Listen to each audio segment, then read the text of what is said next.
One that is inclusive, relevant, and holistic. Looking ahead, you have been given a chance to continue in the track that is best suits you. Some of you are going on to college and the rest are starting jobs very soon. What you all have is excellent preparation for the next step, no matter what they are. We are the one responsible for the preparation of our future. Let me share to you my own experience of journey in education and career. When I was in high school, mag-aagisa na kami kung sa Tubaloy ang Gansadi, Esquilan. That's morning and afternoon, I sacrifice and suffer the searing heat of sun and even muddy when it rains and we are just on our sleepers. In order to earn my high school degree, yet I consider that high school life is the best experience. I remember I used to came late during the first subject and my apologies, I am late again a few minutes before the program starts. But my teacher then doesn't allow me to enter the class without singing the national anthem in front of the classroom. Akala ni sir, daya ako migkanta. Migkanta man ako para ako makaloob. We used to share capitals for our THA. That was during our times. Tamit bakal kami sa paninda, subay and sell. And then, migluto sa tukantin sa sopas. Tapos, mig-compute, kin pera madidelen siya. And I don't know why at the end of the day, after the inventory, I always gave no profit. Pero may kong perdi. Maybe because I am poor in math. My trauma in mathematics got worse every time my math teacher entered our classroom. Dana yasadi, dana si ma'am. Grabe so andal ko kadi pag maglulog sa math. And we were given a special sitting arrangement, alternate, girls, boys. Araw kan si ma'am, tatlo.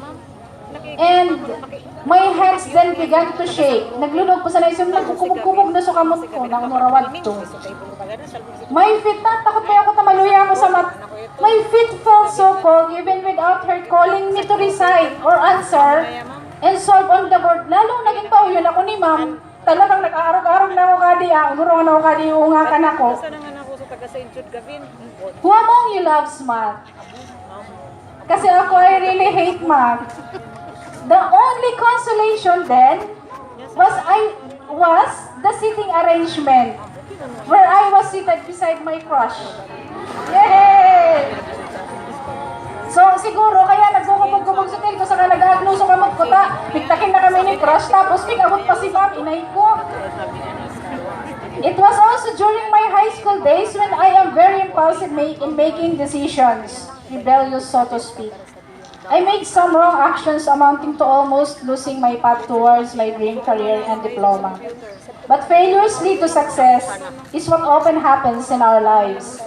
After all, experience is a great teacher. Students may fail in exams, athletes may fail in competitions, and even scientists may fail in their research work. Everyone has failing experience in his own life. The difference between school and life, do you know? In school, you are taught a lesson and given a test. In life, you are given a test that teaches you a lesson.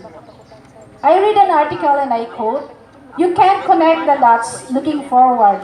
You can only connect them looking backward. So you have to trust the dots will somehow connect you in your future.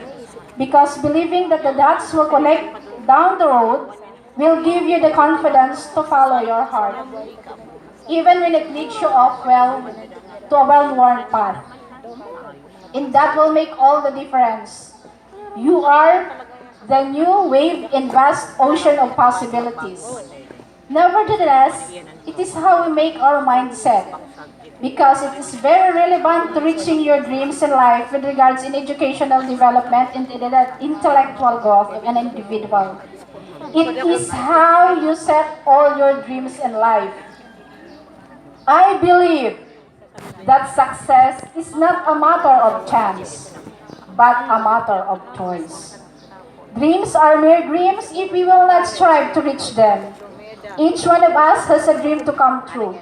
A dream that might give us an opportunity to walk with the battle of life. Sometimes you encounter hurdles in life. Sometimes you have to adapt and alter your normal routine to clear them. Then there are times you fall. The fall, the temporary failure may be painful, but the only option you really have if you want to succeed is to get back up and keep going.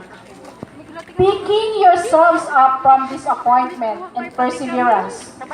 Do not be easily discouraged with trials that come your way. Failures and poverty is not a hindrance to have an access in education. Although, both my parents then worked overseas. My mom worked as babysitter, while my dad doesn't prioritize education, and we were trapped in a complicated situation. They left me and my younger sister at our young age to earn a living. I was so disappointed when I got my rating in NSAT in CEE. It was very poor, causing me to disqualify from enrolling the course of my choice, as I dreamed to become a doctor or a nurse. But failing doesn't mean I must stop reaching my dream. With a doubtful heart and undecided where to go and what to have in college after such failures, I took a vocational course first. That's the 2-year computer secretarial. It's quite lower in tuition fee and less in math subject. Tatakot ba ako sa math? Aringan ako sa di ako rusong katikuta math. O, ali sa di so, pasin math. Pwede ko nang iaral sa di katakin ko. So that was the course I choose. The course, which not even in my list. Dapat sa pangarap ko kadto. But I make my most of it. My thirst for knowledge persists, so I decided to pursue a college degree. However, due to financial constraint, I took qualifying exam for an academic scholarship so I can pursue my studies. Fortunately, I passed. But that's not the end of my struggles. I work while studying in the same school as receptionist so I can finance my projects and allowance. Seems every day is a long day battle for the sake of my diploma. Finally, after burning midnight candles to maintain high grades so I won't lose my scholarship, I was able to graduate with a degree of Bachelor of Science in Secretarial Administration in March 1994 with flying colors.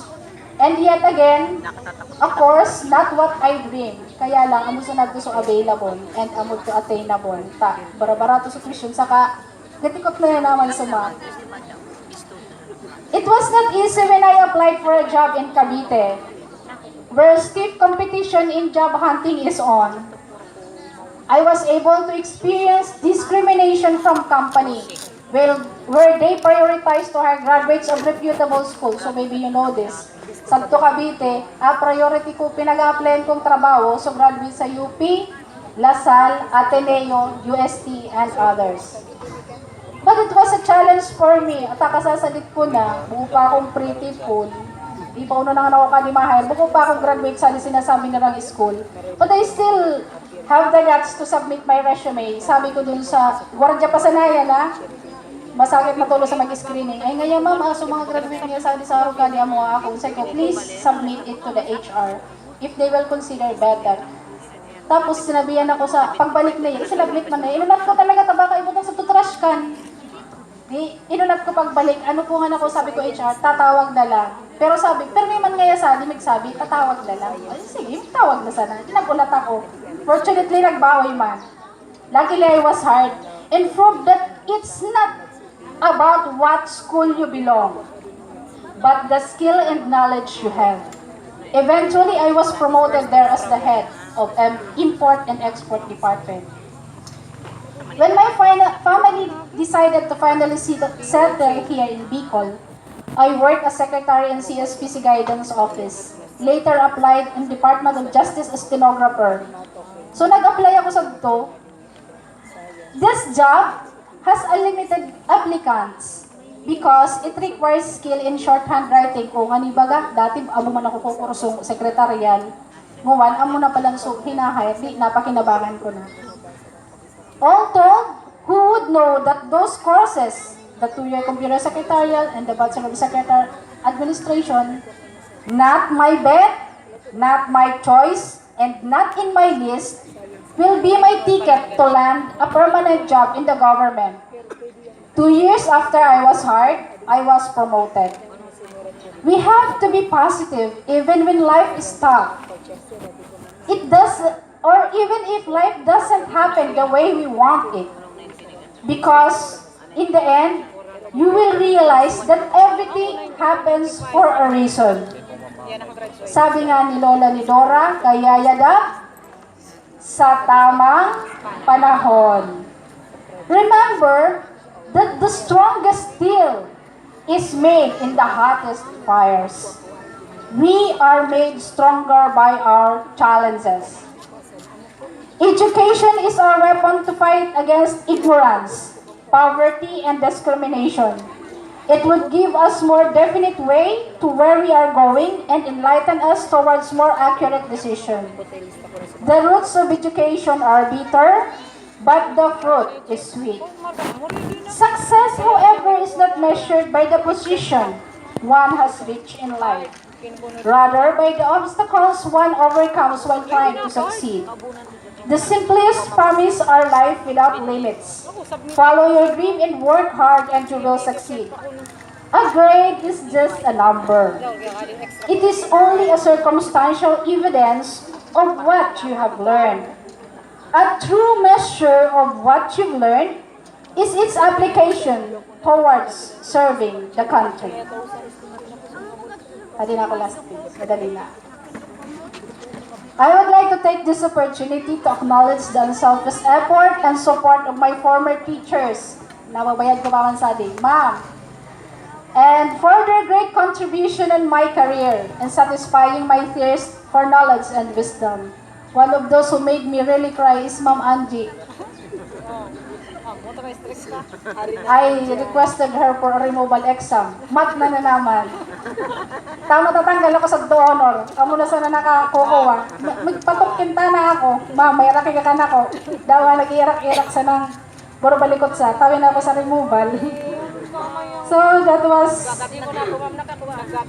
my experience here in high school, including my former coaches in rhetorical contest and extemporaneous speaking. Si Mami Pin and si Ma'am Malin Audan. So thank you for your pagtubod na you really trained me. I was really trained here in high school. Thank you for the belief, and I won't be here I am now without your commitment and dedication to impart knowledge to us, your students. And to all of those who make my high school days a wonderful experience, thank you very much, and I appreciate my high school days with you. I want also to congratulate the parents, for you are now harvesting the fruits of your sacrifices. You have done a big part in molding these students from their birth until this very moment. Ay, di na. So partner ko magamang ko nag-folk dance. Chos. You are the forerunners in the education of your children, molding their behavior and characters, abilities, and knowledge. A round of applause to the parents, please. And lastly, to the awardees. You are the victors of this moment because you have attained your victory. You have acquired the knowledge and skills necessary for you in stepping the next ladder of learning. Just remember, you can climb the ladder of success with your hands in your pocket. There is no elevator to success. You have to take the stairs. Soon you will realize that it was very rewarding to harvest the fruits of your own sweat and hard work. Congratulations, and hope to see each one of you in the future successful with your chosen career. Good morning again.